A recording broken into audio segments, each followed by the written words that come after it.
하겠습니다. 네, 오늘 창세기 3장 1절부터 6절 말씀을 통해서 창조된 상태를 유지했는가? 타락이라는 제목으로 은혜를 나누겠습니다.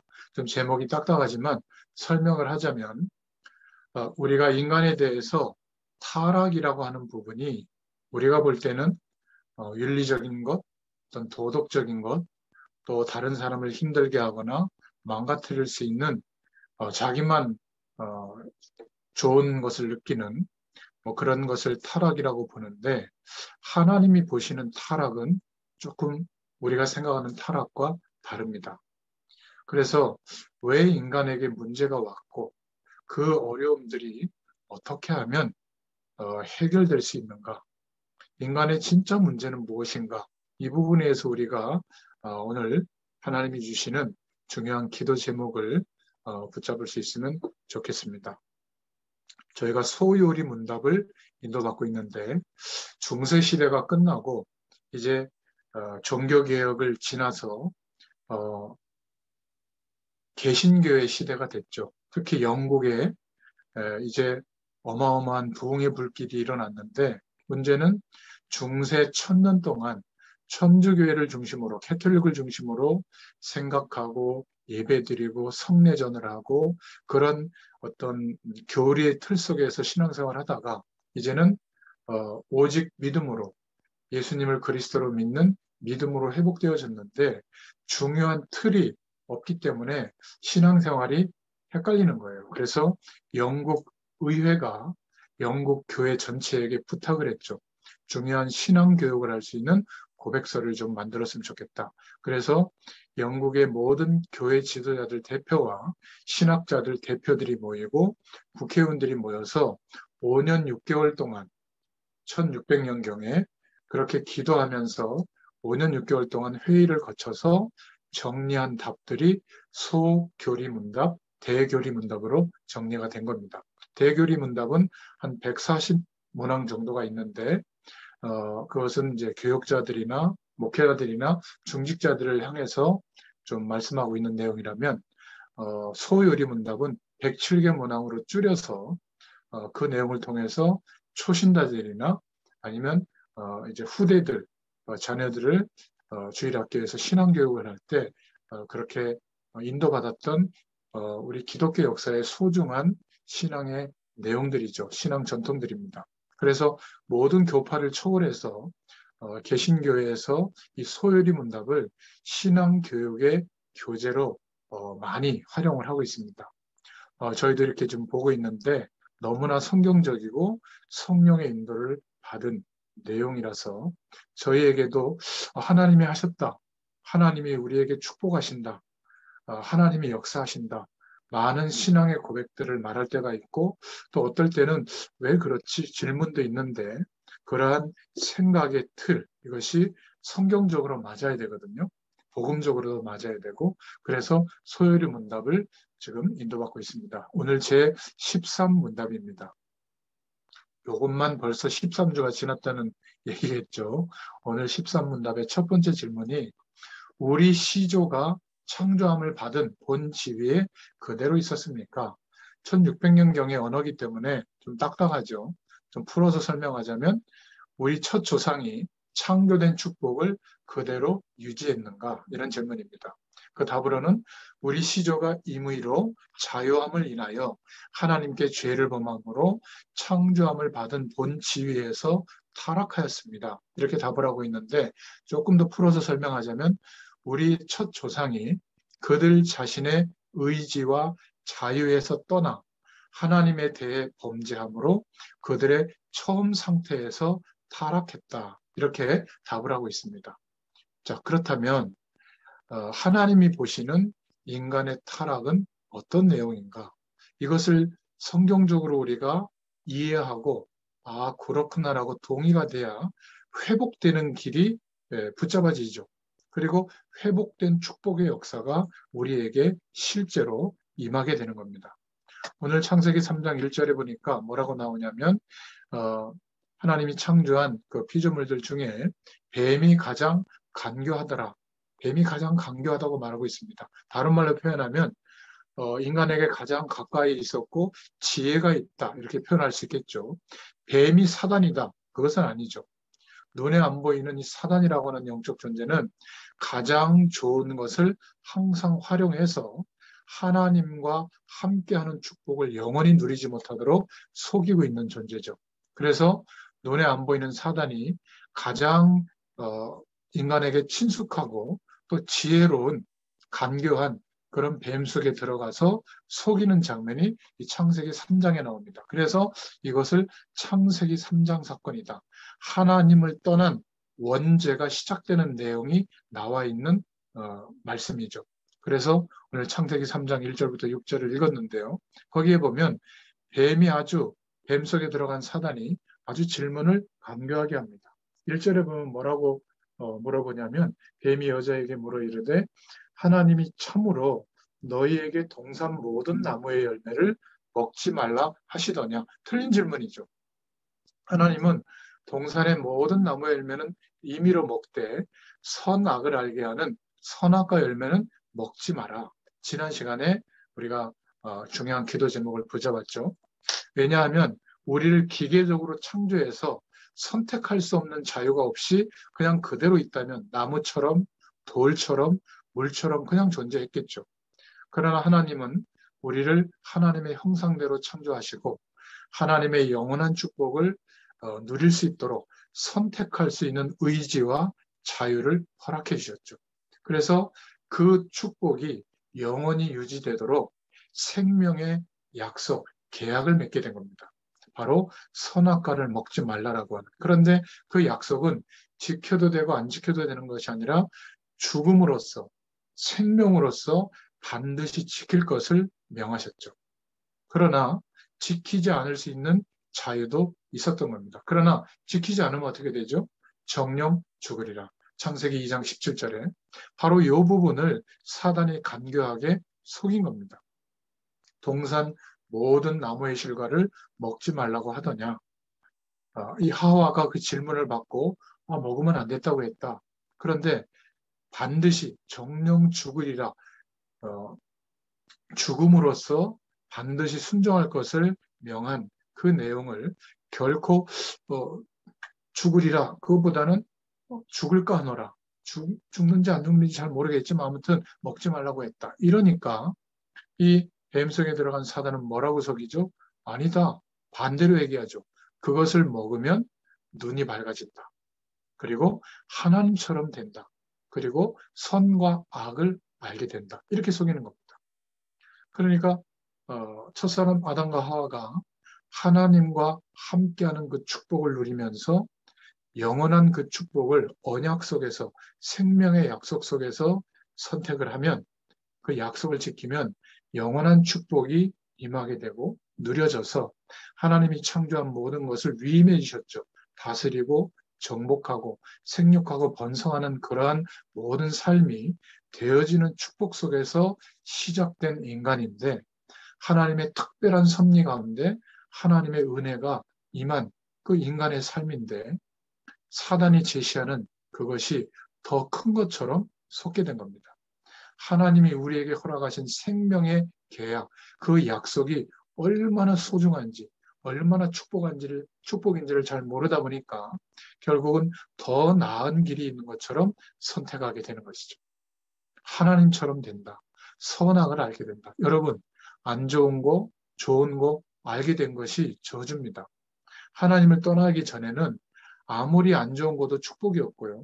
아무리 좋은 것도 축복이었어요. 다 하나님 함께하는 축복 속에서는 다 괜찮은 내용들이었습니다. 그런데 하나님과의 약속이 파기되고 하나님과의 계약이 파기되고 하나님을 떠난 인간 앞에는 안 좋은 거, 좋은 것을 알고 있지만 일평생 좋은 기준을 따라서 살려고 노력하지만 그 좋은 것들이 복이 되지 않는 겁니다. 사랑하는 사람이 어느 날 짐이 되고요. 또 서로를 구속하게 되고 그 사람 때문에 상대방 때문에 기대한 만큼 상처가 오게 되고 참 견디기가 힘든 그런 인생의 일들을 많이 겪게 됩니다. 왜냐하면 하나님을 떠난 관계가 깨어진 상태에서 오는 문제이기 때문에 그렇습니다. 행복할 수 있는 조건, 성공하는 방법, 열심히 노력해서 그것을 우리가 기대한 대로 얻어도 그것이 하나님과의 관계가 멀어진, 회복하지 못한 상태에 있다면 물을 떠나 있는 물고기가 존재 문제에 온 거죠. 빨리 물속으로 들어가서 물과 함께 해야 되는데 물 밖에 놓여진 상태에서 물속으로 들어가려고 하는 노력을 안 하고 있다면 그것은 심각한 존재의 문제가 모든 면에서 오는 것처럼 영적 존재로 창조되어진 인간이 영원한 하나님을 만날 수 없는 죄와 한 몸이 되어져서 출생했단 말이죠. 영원한 생명을 잃어버리고 컵 안에 바닷물을 담을 수가 없듯이 영원한 하나님을 만날 수 없는 그런 죄와 한 몸이 되어져서 언젠가는 죽는 인생으로 출생한 것, 그것이 바로 원죄입니다. 그러니까 우리의 노력으로는 물고기가 물속으로 들어가는 노력을 해야 되는데 우리의 노력으로는 영원한 하나님을 만날 수 있는 길이 완전히 상실되게 된 거죠. 사단이 제시하는 그 기준은 지금도 단어는 약간 다르지만 똑같아요. 하나님처럼 된다. 지금 기독교인이 만든 세계관은 틀린 거다. 신은 없고 인간이 타락해서 문제가 온 게 아니다. 그래서 기독교 세계관을 없애고 뉴 에이지, 새로운 세계의 질서를 회복하는 운동을 일으키자. 그게 바로 뉴 에이지 운동입니다. 신을 없으니 우리 인간 안에 무한한 잠재력이 있기 때문에 이 잠재력을 극대화하면 신적 요소가 생기고 전 우주와 소통될 수 있는 에너지와 능력이 나타난다. 이런 사상과 내용을 문화를 가지고 펼친 운동이 뉴에이지 운동입니다. 그래서 뉴에이지 사상이 바탕이 되어져서 라이리안 무브먼트가 나왔죠. 외계 문명이 존재한다. 그것을 염두에 두고 여러 가지 창작 활동이 생기고요. 음악도 뉴에이지 장르가 있죠. 정상적인 메시지를 집어넣는 음악이 아니라 자연 속에서 들리는 음을 연결해서 그냥 느끼는 자연과 그 속에서 오는 에너지와 내가 하나가 되는 그런 음악이 뉴에이지 음악이거든요. 그러니까 이것이 꼭 뉴에이지라고 하지 않지만 전 세계 모든 사람들의 가치관 속에는 하나님이 없다라고 말하지는 않지만 우리의 인간의 잠재력이 무한하다. 그래서 지금은 화성까지 로켓을 쏴서 수년간 달려가서 거기에 있는 것들을 어떤 분석하고 촬영한 사진을 보고 화성에 이주할 계획을 세울 정도로 과학과 문명이 발전하고 있고요.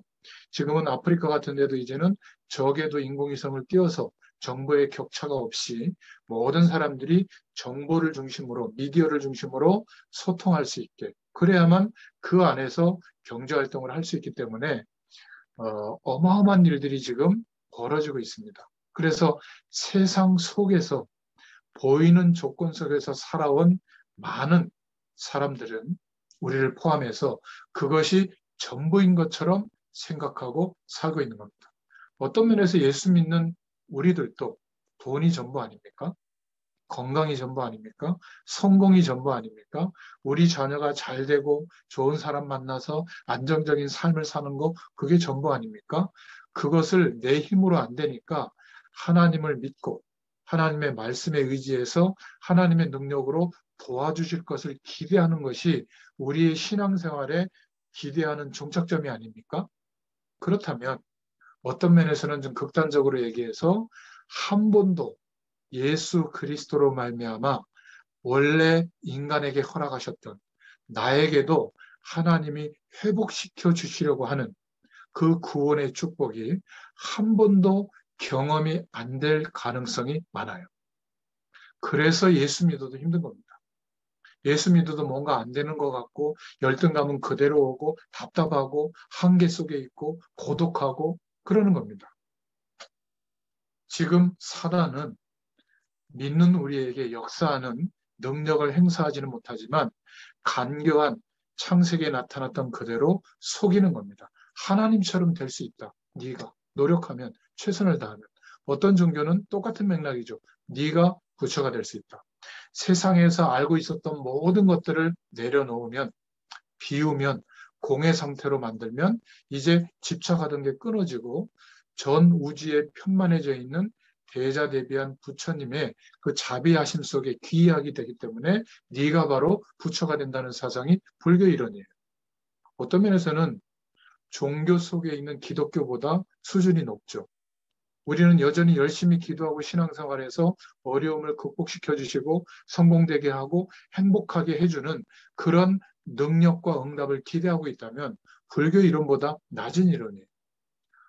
그리스도로 말미암아 회복시켜 주신 하나님이 함께하는 축복은 그런 내용하고는 완전히 결이 다른 겁니다.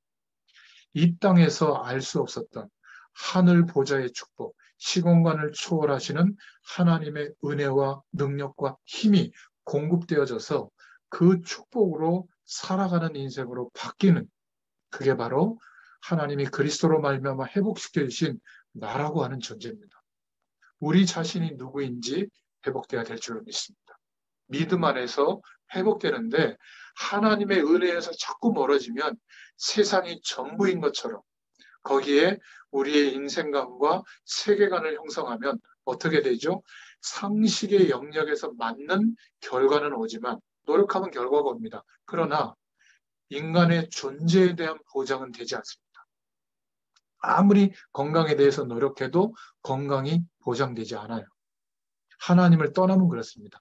아무리 경제활동을 해서 돈을 많이 벌어도 그 돈이 나에게 행복이 되지 않습니다. 왜죠? 하나님과 단절된 상태의 인생은 돈이 많아지면 많아질수록 그 돈을 통해서 흑암세력은 더 역사하기 때문에 재앙의 통로가 돼요. 그런데 하나님의 자녀에게 경제가 회복되어지면 하나님이 그 경제를 축복하시면 어떻게 되죠? 작은 물질인데 행복해져요. 축복의 도구가 됩니다. 이 세상의 모든 조건은 진리의 영역 속에 있는 게 아니에요. 이거를 빨리 인정해야 됩니다. 그렇다면 영원한 하나님의 생명의 축복이 우리에게 답이 된다면 이제는 돌이켜야죠. 예수 그리스도를 믿는 믿음 안에서 이제 세상에서 말하고 있는 것과 담을 쌓고 어디 저 숲속에 가서 기도원을 짓고 거기서 성경 보고 기도해라 그 말이 아니에요. 영존하는 세계의 비밀, 하나님이 함께하는 이 축복이 이제 체험되어지도록 우리를 인도하신다면 그 축복이 경험된 사람들은 우리가 어디에 있죠? 세상을 떠나서 있는 게 아니라 세상에서 해방된 채로 우리를 구원의 축복 속에서 인도하시면서 동시에 우리를 세상 한가운데 그대로 두신 겁니다. 왜죠? 빛으로, 소금으로 역할을 하라고. 우리 보고 열심히 그 역할을 하라고 하는 게 아니라 빛으로, 소금으로 우리의 신분과 존재를 바꿔주셨어요. 언제 그 영향력이 나타나죠? 하나님이 창조의 축복으로 인간을 창조하시고 특별한 섭리로 역사하신 그 은혜가 나에게도 믿음 안에서 정말 기대가 되고 구해질 때, 기도 속에서 그 축복의 내용이 구해질 때, 기대가 될 때, 하나님의 역사가 우리의 삶에도 나타나게 될 줄로 믿습니다. 참 안타까운 것은 하나님과의 그 축복의 약속, 생명의 계약을 맺게 한 것은 다른 피조물들처럼 기계적으로 창조하시고 하나님의 축복을 모른 채로 존재하도록 한 것이 아니라 영원한 하나님의 축복을 누릴 수 있는 하나님 앞에 영광이 되는 가장 복된 존재로 존재하도록 생명의 약속을 허락하신 겁니다. 피조물과 창조주가 1대1로 계약한 겁니다. 선악과 남의 열매를 두고. 그것은 그 많은 나쁜 계약이 아니라 영원한 축복을 영원히 선택할 수 있는 자유를 허락해 주신 것이죠. 그런데 기억하셔야 됩니다. 아무리 뛰어난 사람도, 아무리 대단한 목회자라고 할지라도, 중직자라고 할지라도 선택할 수 있는 자유의지를 우리에게 주셨기 때문에 하나님의 말씀의 기준을 선택할 수도 있지만, 그러나 동시에 우리는 세상의 조건들을, 기준들을 진리처럼 포장되어 있는 내용들을 더 하나님의 말씀의 기준보다 더 중요하게 선택할 수 있는 의지가 있는 겁니다. 그래서 인간에게 문제가 계속되는 거거든요. 그래서 이 첫사람 아담과 하와는 하나님과 함께하는 축복 속에 있었는데도 사단이 제시하는 그 유혹에 걸려들게 된 겁니다. 그게 바로 인간의 교만이요, 죄죠. 영생교라고 하는 이단 집단을 보면 내가 바로 이 시대에 하나님의 계시를 받은 바로 하나님이다. 이 시대의 예수다. 그러니까 남은 자다. 이런 표현을 하거든요. 영생국 교주는 죽었죠. 그런데 그 부인이 이제 어머니 하나님이라는 호칭을 가지고 사람들을 현혹하고 그들이 점점 숫자가 많아지는 이유가 뭐냐면 불건전 신비주의 체험을 하거든요. 기적이 일어나는 것 같고 그 귀신의 역사인데도 모르고 있는 겁니다. 네가 하나님처럼 될 수 있다. 그 가능성에 기대하고 막 몰려드는 거죠. 오늘 창세기 3장 6절에도 보니까 선악과 약속을, 축복의 약속을 어기고 선악과를 쳐다보니까 어떻게 되죠? 그것이 하나님의 축복의 내용으로 보이는 게 아니라 먹음직스럽고 보암직하고 지혜롭게도 할 만큼 탐스럽게 보인 겁니다.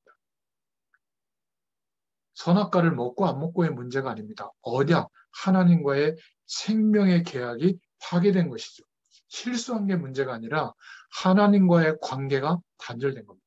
그래서 선악과 약속을 어기고 선악과를 먹고 나니까 육신의 눈이 밝아져서 전에는 죄가 무엇인지 생각할 필요가 없었는데 이제 좋고 안 좋은 것이 구별이 되는 겁니다. 그래서 점점점 죄의 굴레와 짐 속으로 빠져들게 된 것이죠. 벗은 것을 알고 부끄러움을 여긴 겁니다. 우리가 공부를 못하면 안 좋고 공부를 잘하면 좋고 돈이 없으면 안 좋고 돈이 많으면 좋고 그래서 좋은 것들을 선한 것들을 많이 알게 됐는데 그러나 그것이 끝도 없이 그걸 얻으려고 노력하지만 그것 때문에 한 번이라도 감사가 있게 되고 감격이 일어나고 평안이 찾아온 적이 있습니까? 잠깐은 그럴 수 있을지 몰라도 그것 때문에 안식의 복이 오는 존재가 아닙니다. 결국 영안은 도리어 어두워졌죠. 육신의 눈이 밝아져서 자기의 치부를 부끄럽게 여기는 그런 상황이 된 겁니다. 불신앙에 들어가면 하나님의 약속보다 복음의 기준보다 세상의 다른 것이 더 중요하게 신뢰가 될 때 그게 바로 타락으로 보는 겁니다. 하나님. 그게 바로 하나님의 말씀을 믿을 수 없는 불신앙 상태에 들어가는 초입에 서 있는 거거든요. 육안은 밝아지는데 영안이 어두워지는 겁니다. 그래서 도박이나 타락을 하면 그렇게 되는 겁니다. 8절에 보니까 영안이 어두워진 증거가 나오는데 오늘 창세기 3장 8절에 보면 하나님께서 아담을 찾으시죠. 아담아 내가 어디 있느냐. 그런데 여호와의 낯을 피하여 이렇게 말하고 있죠. 하나님의 시선을 피해서 숨을 수 있는 곳이 있습니까? 이 세상 안에 없습니다. 하나님을 떠나고 나니까 두려워지게 된 거죠. 하나님 이렇게 물어보지 않겠어요? 먹지 말라 한 실과를 왜 먹었느냐? 그러면 정말 잘못했습니다. 사단에게 속아서 실수했습니다. 용서해 주세요. 회복할 수 있는 길을 주세요. 이래야 될 텐데 재미있는 대답을 했죠. 아담이 뭐라고 대답했습니까? 당신이 허락하신 이 여자가 먹으라고 해서 먹었습니다. 하나님이 축복의 배필을 마련해 주셨는데 그 하나님의 축복 때문에 문제가 왔다라고 이상하게 변명하는 거죠. 여자도 뭐라고 말합니까? 당신이 창조한 저 뱀이 먹으라고 해서 그랬습니다. 우리의 문제는 결핍, 못 가진 거, 성공에 도달하지 못한 거, 그것 때문이 아니라 사단 때문이 아닙니다. 바로 하나님을 떠난 상태로 살고 있는 것이 우리의 진짜 문제예요. 그게 가장 큰 타락이거든요. 성경에 하나님이 역사의 시간 안에 개입하셔서 그 시대를 심판한 적이 한 번 있었는데 그게 바로 노아 시대입니다. 왜 하나님이 노아 시대를 물로 홍수로 심판했죠? 하나님 없어도 이렇게 살만하다라고 하는 가치와 시스템을 만들어서 하나님 없이 그것에 몰두하고 살던 가장 발전된 시대가 노아 시대입니다. 그래서 성경은 하나님의 아들들이 사람의 딸들을 쫓아가서 낳은 자녀가 거인들, 영웅들이라고 표현했거든요. 그러니까 우리가 볼 때는 도덕적으로 타락한 것을 하나님이 지적하는 것 같지만 더 중요한 타락이 뭐냐면 하나님을 떠난 것입니다. 하나님과 함께하는 축복이 필요한 우리인데 인간인데 하나님이 허락하신 그 약속 안에서 믿음 안에서 이 축복을 지금도 누릴 수 있는데 그것을 떠난 상태로 몰두하고 있는 겁니다. 어딘가에. 그러면 어떻게 되죠? 저주가 찾아옵니다. 아름다운데 그 아름다움 때문에 저주가 찾아오고요. 성공했는데 그 성공 때문에 저주의 결과가 들이닥칩니다. 건강한데 그 건강 때문에 문제가 생긴다니까요. 여러분, 사람은 적당이라는 게 없습니다. 이 선과 악의 기준은 끝이 없어요. 하나님의 은혜는 지금 영원한 만족이 오거든요. 그런데 이 선과 악의 기준은 더 많은 것을 계속 얻기를 원하는 겁니다. 등산하면 얼마나 좋습니까? 그죠? 근데 기어코 등산 하다가 히말라야까지 가서 눈 속에 파묻힌다니까. 참 희한하지 않습니까? 돈을 벌고 벌어서 더 뻥튀기 하려고 빚내서 하다가 부도나 버려요. 참 희한하지 않습니까? 자기의 몸을 가꾸는 거, 예쁘게 하는 거 얼마나 좋습니까? 그런데 많은 분들이 예쁘게 하는 것을 넘어서서 어딘가를 뜯어고치는 완전히 중독까지 가게 되면 이제는 자기가 누구인지를 잃어버리게 되죠. 사람들의 시선 때문에 옷을 입고 사람들의 시선 때문에 살아가는 그런 이상한 인생이 되는 겁니다. 나 때문에 사람도 있고, 나 때문에 옷도 있고, 나 때문에 인생의 내용도 있는 것 아니겠어요? 여러분, 하나님을 떠난 것이 이렇게 엄청난 큰 문제입니다. 우리는 스스로 하나님을 떠난 게 아니죠. 출생해 보니까 아담과 하와가 하나님을 떠난 이후에 영원한 생명을 잃어버리고 태어나 보니까 하나님을 알 수 없는 영원한 생명이 없는 언젠가는 죽을 수밖에 없는 죄와 사망의 법 안에서 출생합니다. 그걸 보고 원죄라고 하거든요. 죄라고 하는 단어의 뜻이 화살을 쏘면 관역에 가서 꽂혀야 되는데 다른 곳에 가서 꽂혀 있는 상태, 그것을 죄라고 합니다. 하나님과 함께하는 축복으로 살아야 되는 우리가 그것을 알 수 없는 상태로 출생한 겁니다. 누구 때문에요? 아담과 하와의 원죄 때문에. 하나님을 떠난 것이 이렇게 엄청난 결과가 오는 겁니다. 완전 저주가 왔죠. 오늘 3장 16절에 보니까 그 땅까지, 배경까지 이제 하나님과 완전히 멀어지게 된 겁니다. 저주가 오게 된 거죠. 왜 우상 숭배한 지역에 저주와 재앙과 화산이 끊임없이 터지는가? 왜 정신병자들이 많은가? 여러분, 제주도를 겉에서 보면 아름다운 섬이라고 생각하잖아요. 그 마을 구석구석에 가보면 그 천지연에서부터 마을 신을 섬기는 신들, 귀신의 섬이에요. 약 한 1,500개 이상 귀신을 섬기는 마을 신들을 섬기는 당들이 다 있습니다. 1년에 몇 차례씩 마을 제사를 다 지내거든요.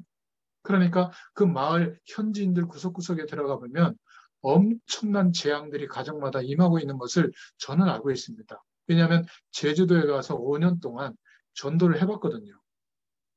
그러니까 겉으로 볼 때는 투자를 해서 호텔이 있고 바다가 있고 자연공간이 좋은 관광지 같지만 거기에 살고 있는 사람들은 이유 없는 재앙이 덮치는 거예요. 그러니까 마을 전체에 드리워진 재앙을 이길 수 있는 하나님이 부어주시는 능력을 가진 이 삶으로 살아야 제주도에서는 살 수 있어요.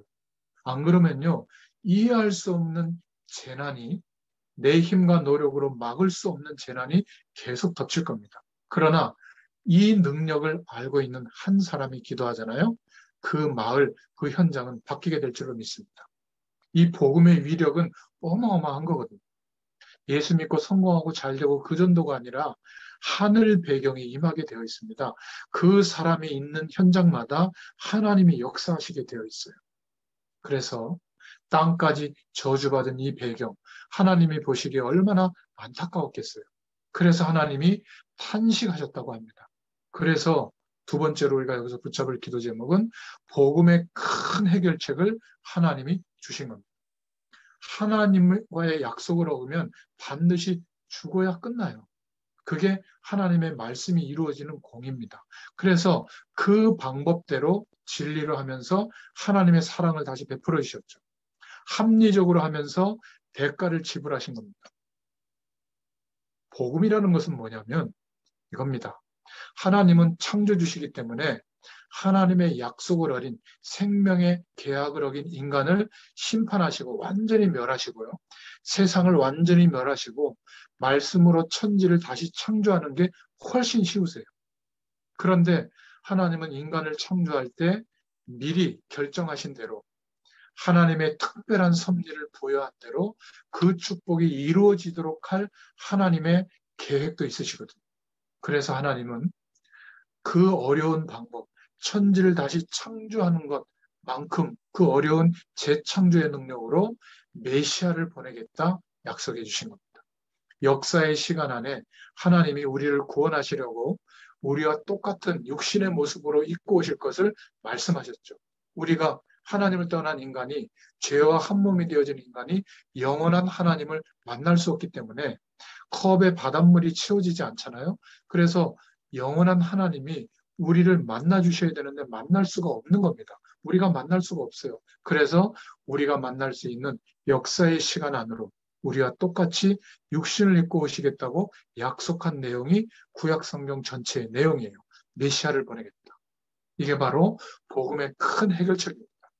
오셔서 우리를 구원하실 방법은 죄의 결과로 죽어야 되잖아요. 근데 우리가 죽으면 구원받을 기회가 없잖아요. 그래서 구약의 대속제물을 드리게 하셨던 것처럼 예배 때마다 번제를 드리게 한 것처럼 이제 예수님이 영원한 대속제물이 되어주셔서 죄와 사망의 법 아래 굴복하시고 창조주신데도 불구하고 있을 수 없는 일을 하신 겁니다.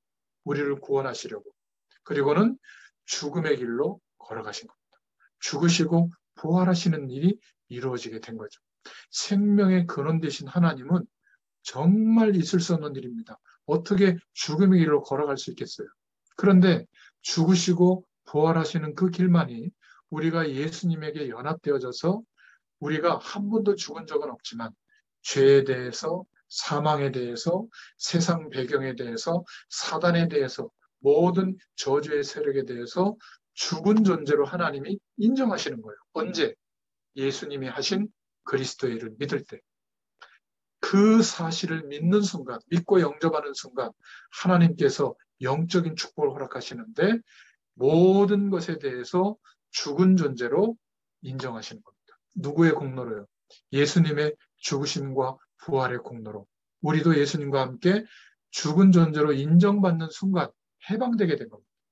과거에서, 안 좋은 상처에서, 문제와 어려움에서, 연약함에서, 이런 어마어마한 세상 배경을 못 가져서 답답했던 그 모든 것에서 해방되게 된 거예요. 착하게 살아서, 성실하게 살아서, 많이 빌어서, 예배를 잘 드려서가 아니라 예수님이 하신 그리스도의 일을 믿을 때, 그 복음을 붙잡을 때 어떻게 됐죠? 하나님께서 우리를 구원해 주십니다. 그리고는 부활의 영에 즉시 연합되어져서 영원한 생명으로, 나는 어머니 뱃속에 들어갔다가 나온 적이 없는데 다시 거듭난 인생이 됐다고 하나님이 인정해 주신 겁니다.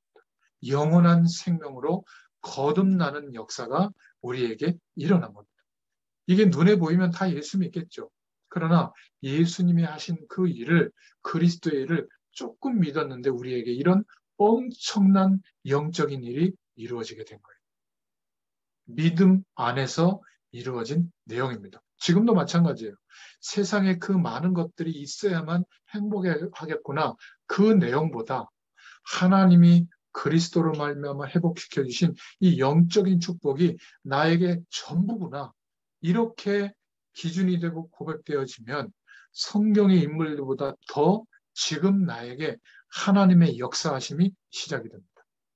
복음의 능력이 나타나게 되는 거죠. 복음을 아는 것 가지고는 안 돼요. 믿어야 되는 겁니다. 무엇보다 내가 경험하고 알고 있었던 이 세상에 보이는 조건 속에서 얻은 그 가치보다 비교할 수 없는 진리로 믿을 때 복음은 나에게 능력으로 나타나게 되는 겁니다. 그래서 창세기 3장 15절에 언약을 다시 회복시켜 주셨죠. 남자의 씨를 받고 태어나는 후손은 절대로 메시아, 그리스도를 할 수가 없기 때문에 예수님이 오시는 방법을 말씀하셨죠. 여자의 후손이오면 뱀의 머리를 상하게 할 것이다. 여자의 후손, 즉 오실 메시아에 대한 약속을 말하는 겁니다. 원죄에 속하지 않은 방법으로. 그래서 우리가 예배 드릴 때마다 동정녀 마리아에게 마시고 이렇게 신앙 고백을 하죠. 초대교회 사도들이 했던 그 고백을 우리도 그 신앙의 전통에 있습니다. 라고 예배 때 고백하고 하나님 앞에 예배하는 겁니다. 시대마다 세상 배경이 주르르 이를 때 이 약속을 붙잡은 사람들을 통해서 하나님은 그 시대의 문제를 해결하셨죠. 출애굽기 3장 18절에 피제사를 드리게 한 겁니다. 예수님의 죽으심과 부활을 생각하도록 짐승의 각을 떠서 내장을 꺼내고 피는 제단에 뿌리고 짐승은 태워서 연기를 하늘에 올려보내는 번제를 드리게 했죠. 그러면 하나님의 임재를 잠깐 경험하게 한 겁니다. 지금 우리가 보고 있는 개역 한권판 최신 그 출판사에서 번역한 번역본인데요. 이렇게 되어 있습니다. 우리가 우리 하나님 여호와께 제사를 드리려 하오니 사흘길쯤 광야로 가도록 허락하소서 하라. 제사를 드리려 하오니 뭔가 복음의 가장 중요한 단어인데 이렇게 바꿔버린 거예요. 그런데 이 전 단계의 개역 한글판 그 내용의 성경을 보면 우리가 우리 하나님 여호와께 희생을 드리려 하오니 이렇게 번역한 단어를 씁니다. 희생제사를 말하거든요. 구약의 희생제사는 피제사, 번제를 말하는 겁니다. 그러니까 이것을 번역한 분들이 히브리어에 의해서 번역을 했는데 그냥 단어적 의미만 번역을 한 거예요. 제사가 맞겠다. 그런데 정말 복음적인 해석은 뭐죠? 번역은 희생제사인 거죠. 그러니까 복음이 희미하면 성경을 번역하는데도 그 뛰어난 신학자들도 이런 오류를 범하게 되는 거예요. 지금도 마찬가지입니다. 예배할 때마다 예수 그리스도의 축복을 믿는 믿음으로 예배하면 지금도 하나님의 임재와 하나님 나라의 배경을 체험하고 누리게 될 줄로 믿습니다. 이사야서 7장 14절도 복음의 핵심 성경 구절이죠. 바벨론 포로로 끌려갔을 때 세상 배경이 커 보였을 때 그때 주신 말씀이죠. 그러므로 주께서 친히 징조를 너희에게 주실 것이라. 보라 처녀가 잉태하여 아들을 낳을 것인데 그 이름을 임마누엘이라 하라. 하나님이 우리와 함께 하실 수 있는 길, 처녀가 잉태하여 아들을 낳는 길, 오실 메시아가 오셔야 되는 겁니다. 그래서 드디어 역사의 시간 안으로 말씀이 육신에 대해 오셨죠. 그 오신 예수님에 대해서 예수님이 제자들에게 물어본 겁니다. 사람들이 나를 누구라고 하느냐? 예레미야라고 합니다. 엘리야라고 합니다. 선지자 중에 하나라고도 합니다. 그렇다면 제자들 너희들은 나를 누구라고 하느냐? 그 질문 앞에 시몬 베드로가 대답하여 가로되 주는 그리스도십니다. 우리가 그렇게 기다렸던 그리스도십니다. 나의 주인입니다. 그러면서 하나님이라는 고백을 했거든요. 살아계신 하나님의 아들이십니다. 이 고백 위에 나의 교회를 세우겠다. 예수님이 축복하셨죠. 그리고는 너를 축복하면 내가 축복하고 너를 저주하면 하나님께서 저주할 것이다. 그러면서 기도 응답에 음보의 권세가 너를 이기지 못하고 기도하는 것마다 응답받을 수 있는 천국 열쇠를 주겠다. 이렇게 축복하셨죠. 지금도 마찬가지입니다. 하나님이 복음의 큰 해결책을 주셨는데 여기에 대한 중심과 가치가 얼마나 여러분들에게 자리 잡고 있습니다. 그것에 따라 성령의 역사하심이 나타나고 나타나지 않고 기준이 되는 것으로 저는 알고 있습니다. 여러분, 하나님은 이 약속을 붙잡은 사람들을 통해서 역사의 시간마다 역사해 주셨고 축복해 주셨습니다. 자, 신앙인으로서 우리는 불신자가 아니잖아요. 신앙인으로서 그렇다면 우리에게 하나님은 오늘 말씀을 통해서 무엇을 보기를 원하시는가? 그래서 단어로 쓴 세 번째 단어가 메이저리티라는 단어예요. 무슨 의미냐면 많은 사람들이 교회 속에 나오게 되고 많은 사람들이 하나님을 알게 됐을 때 아이러니하게 대다수에게 복음이 증거되고 나면 대다수가 복음을 놓치는 결과가 오는 거예요. 복음보다 다른 것을 더 중요하게 생각하는 거죠. 초대교회가 그렇게 그리스도를 중심으로 하나님의 영광을 드러냈는데 전 세계에 복음이 증거되고 나니까 도시마다 나라마다 교회가 세워져서 그 교회들을 치리하고 관리해야 돼서 교회들의 연합체를 만들고 총회를 구성한 다음에 그 첫 번째 총회 이름을 지은 이름이 우주적인 교회라는 뜻으로 캐톨릭이라는 단어를 쓴 겁니다. 총회 이름이 캐톨릭인 거예요. 그래서 캐톨릭 교회가 시작된 거죠. 점점 교회가 많아져서 나중에는 3세기경에 로마 세계 제패했던 로마 제국이 국교로 선포합니다. 그러니까 국교가 되고 나니까 더 이상 순교할 이유도 없고 전도할 이유도 없는 거예요. 교회 안 가면 불이익이 올 정도니까. 그래서 모든 사람이 주일날 예배드리러 교회에 온 겁니다. 아이러니하게도 그때부터 그 모든 교회의 축복과 내용들을 관리하기 위해서 교회 법을 만들고 교리를 만들고 제도를 만들고 틀을 만들어서 그것이 복음의 기준보다 위에 올라오도록 역할을 한 거예요. 그 위에 사람이 주관하니까 사제들과 교황들이 위에 올라서서 모든 것을 주관하게 된 겁니다. 그래서 복음이 또 희미해지고 사라지게 되죠. 그 대다수의 배경을 가지고 하나님은 언제나 소수들을 일으켜서 복음을 회복시키거든요. 그 대다수의 힘과 배경으로 또 복음 가진 소수를 누른 거예요. 이게 교회사의 역사입니다. 성경도 이스라엘이 언제 멸망하죠? 복음의 소수가 일어났을 때 이스라엘 백성이 하나님 앞에 부름받았지만 다수가 소수의 하나님의 약속을 바라보지 못하도록 소수를 핍박하고 그럴 때 하나님은 이스라엘이 멸망하게 하고 포로로 끌려가고 소국되게 하죠. 다시 회복되면 다시 예루살렘으로 돌아오게 되는 것이 이스라엘의 역사 이야기입니다. 중세교회는 아까 설명드렸고요. 그래서 개신교회가 시작이 된 겁니다. 종교개혁의 시간을 지나서 각 나라마다 이제는 캐톨릭하고 다른 새로운 교회가 시작이 되어졌죠. 오직 의인은 믿음으로 말미암아 살리라. 복음을 기반으로 교회들이 세워진 개신교회가 시작이 된 겁니다. 장로교, 성결교, 감리교 막 이런 교파들이 생겨나기 시작하고요. 그런데 아이러니하게도 우리나라도 십자가 불빛이 없는 도시가 없죠.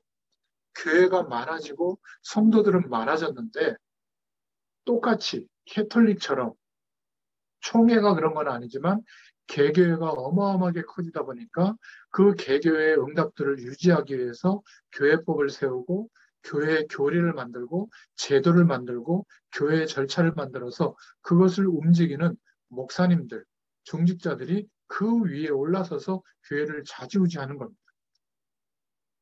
그래서 한국도 보면 어떤 상황이 됐죠?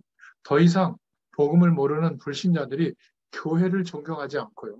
목회자들을 신뢰하거나 존경하지 않고 예수 믿는 사람들을 존중하지 않습니다. 무시하거나 굉장히 편협하거나 극단적 신앙인으로 치부해버리죠. 이런 일들이 계속 일어나는 거예요. 그래서 하나님은 언제든지 마이너리티, 소수를 부르시고 이 소수가 창조의 축복을 누리도록 복음을 회복해 주셔서 이 소수를 통하여 복음운동이 시대마다 역사의 시대에 일어나게 하신 거예요. 그런데 기억하셔야 됩니다. 이 소수가 하나님의 응답을 받고 다수에게 복음이 전달되어져서 힘과 세력을 얻으면 이 대다수가 또 무너지는 거예요. 이 복음이 대다수만 되면 메이저리티만 되면 무너지는 겁니다. 그래서 그때마다 하나님은 남겨진 자들을 일으켜서 창세기 3장 15절 여인의 후손이라는 언약, 창세기 6장 14절에 방주를 만들라, 출애굽기 3장 18절에 피제사들이라, 이사야서 7장 14절에 임마누엘을 누릴 수 있는 처녀가 잉태의 아들을 낳을 것인데 그 이름을 임마누엘이라 하라. 메시아의 약속을 붙잡아라. 드디어 로마의 속국이 되었을 때 주는 그리스도시요 살아계신 하나님의 아들이십니다. 복음을 붙잡도록 하신 겁니다. 그래서 하나님이 저와 여러분들을 부르셨어요. 우리의 형편과 조건은 세상으로 볼 때 대단한 게 없지만 무엇을 붙잡았죠? 하나님의 재창조의 능력으로 허락해 주신 복음의 약속을 붙잡은 겁니다. 많이 붙잡았든 적게 붙잡았든 예수님을 그리스도로 믿고 영접하게 된 거예요. 아, 그러니까 이제 좀 행복해지겠지, 어려움이 좀 없어지겠지, 좀 성공이 되겠지, 그 정도가 아니라 복음이 없어져서 오는 재앙의 시대, 복음이 없어져서 하나님의 진노가 임하는 시대, 사단이 역사하는 시대, 이 시대의 문제를 해결하려고 소수에게 복음을 허락하시고 이 소수들이 복음 증거하도록, 그래서 대다수가 되는 그 응답이 와도 복음 중심으로 서도록 하나님이 역사하고 계시는 겁니다. 이 시대적 요청 속에 저와 여러분들을 부르신 거예요. 여러분, 그런 시대가 있었습니까? 있었어요. 그때가 언제냐면 초대교회가 시작되어진 250년 동안입니다. 그런데 로마가 국교가 되고 나니까 이제는 기독교를 국교로 공인하고 난 다음에 복음이 없어지기 시작한 겁니다. 그러니까 다른 것이 복음의 자리에 올라오고 사람들의 기대하는 내용이 세상 사람들이 기대하는 내용과 비슷해진 거예요. 그걸 보고 교회가 세속화됐다고 합니다. 왜? 산속에서 불경을 외우고 참선하는 스님들이 세상에 영향을 주는 영향력보다 새벽마다 기도하고 그렇게 많이 모여서 예배하고 그렇게 어마어마한 하나님의 일을 위해서 헌신하는데도 불구하고 세상에 비춰지는 영향력은 이렇게 터무니없이 부족할까요? 저는 감히 말하고 싶습니다. 하나님이 허락하신 창조의 축복이 그리스도로 말미암아 회복되어졌는데 나에게 그 은혜와 축복이 경험되고 있는가? 구원의 축복이 누려지고 있는가? 그렇다면 반드시 우리의 인생은 변화가 오게 돼 있어요. 나는 누구인지, 무엇을 위해서 어떻게 살아야 할지 누가 설명 안 해줘도 깨달아지게 되고 자정 능력이 생기고 이제는 해방되게 되고요. 틀과 함정에서 빠져나오게 됩니다. 그리고 내가 무엇 때문에 사는지는 진짜 알게 돼요. 제2의 초대교회 운동, 메이저리티 시대가 돼도 다수가 복음 앞에서 하나님 앞에 무릎 꿇는 그 시대가 되도록 하나님은 우리를 불러주신 줄로 믿습니다. 이런 시대를 만들어야 될 이유를 가진 사람이 전도자예요. 어디서부터요? 우리의 삶 속에서부터. 그러면 모든 것이 회복될 줄로 믿습니다. 여러분들이 열심히 일해서 돈 번 걸 가지고 헌금해서 하나님의 일이 되는 게 아니에요. 잘못 배운 겁니다. 하나님의 일은 지금도 하나님이 하세요. 누구를 통해서요? 이 믿음과 시대적 요청 앞에 아멘하고 순복하는 자들을 통해서 하나님은 역사의 시간마다 오늘 우리 시대에도 이루어 가실 줄로 믿습니다. 지금 이 축복 속에 저와 여러분들이 부름받은 거예요.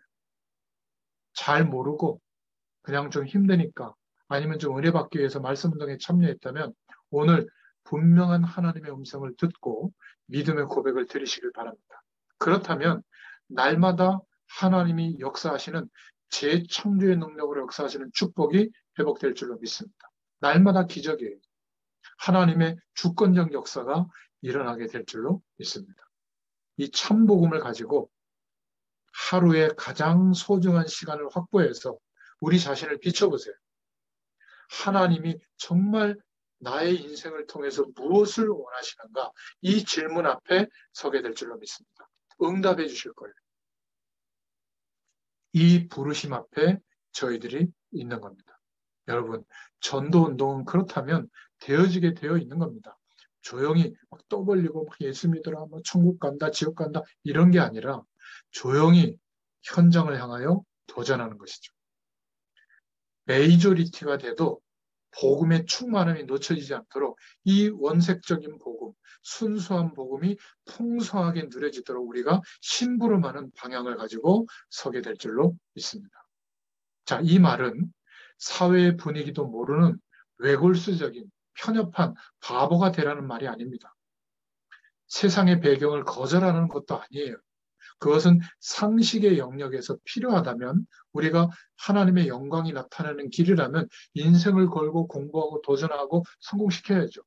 그런데 굳이 상식의 내용이 아니어도 된다면 거기에 내가 왜 목숨 걸고 인생의 많은 시간을 허비합니까? 선택하지 않아도 되는 겁니다. 그래서 전체를 파악하지 못하는 외골수가 되고 편협하게 살아라. 그 말이 아니에요. 무슨 말이죠? 제가 여러분에게 드리고 싶은 오늘 말씀의 가장 핵심은 다수의 분위기와 사람들이 틀린 진리의 내용을 틀린 것을 진리의 내용으로 인정을 하고 올바른 소수가 복음을 말할 때 그 올바른 소수를 무너뜨리는 배경을 형성한다면 그 다수의 편에 서지 말자는 거예요. 소수의 편에 서서 하나님의 인도를 받을 수 있기를 축원드립니다. 그 이야기를 해주고 싶은 겁니다. 문제는 이것이 아닙니다. 저와 같은 여러분과 같은 사람들이 기도하면서 이 복음 운동을 해서 하나님의 엄청난 역사가 일어나면 기억해야 돼요. 또 대다수가 복음이 없는 쪽으로 가는 것이 문제입니다. 이것을 경계해야 돼요.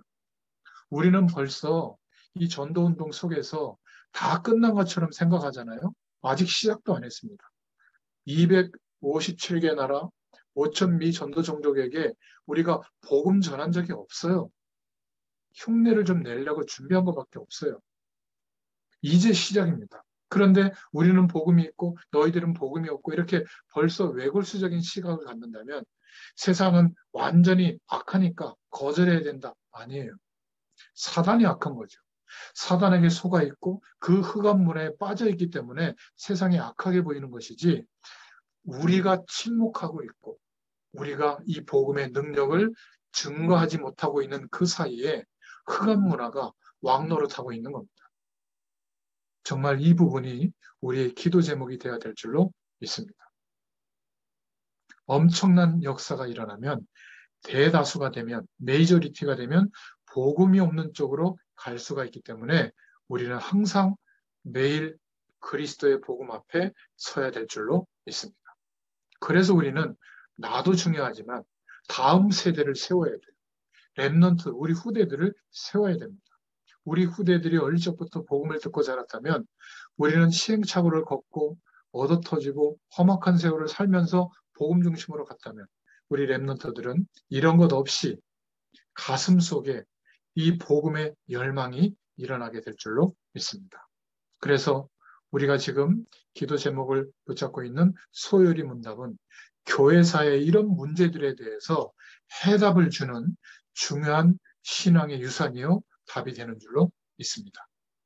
저와 여러분은 여기에 가슴이 통하는 한 팀으로 또 현장을 향한 또 전도자로서 서게 되는 중요한 하나님의 요청 앞에 서 있는 줄로 믿습니다.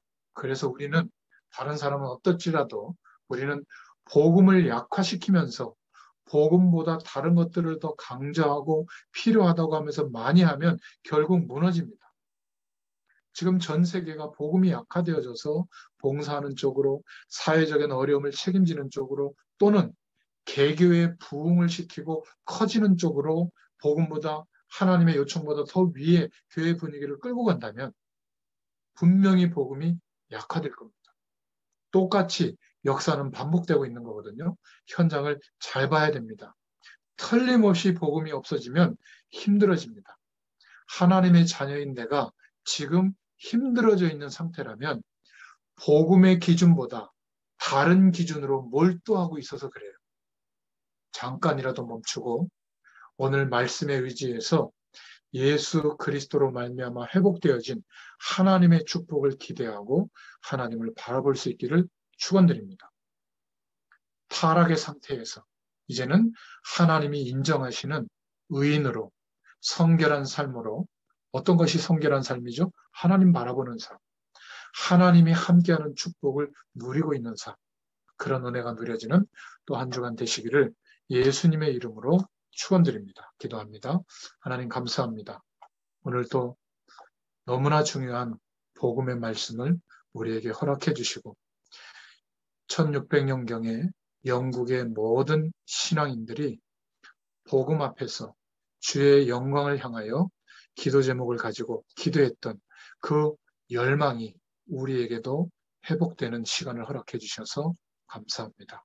한 주 동안에도 승리하게 하시고 어떤 상황과 조건 속에서도 하나님이 우리에게 허락하신 특별한 그 섭리는 한 번도 중단될 적 없이 하나님의 능력으로 우리에게 역사하시고 임하시는 줄로 믿습니다.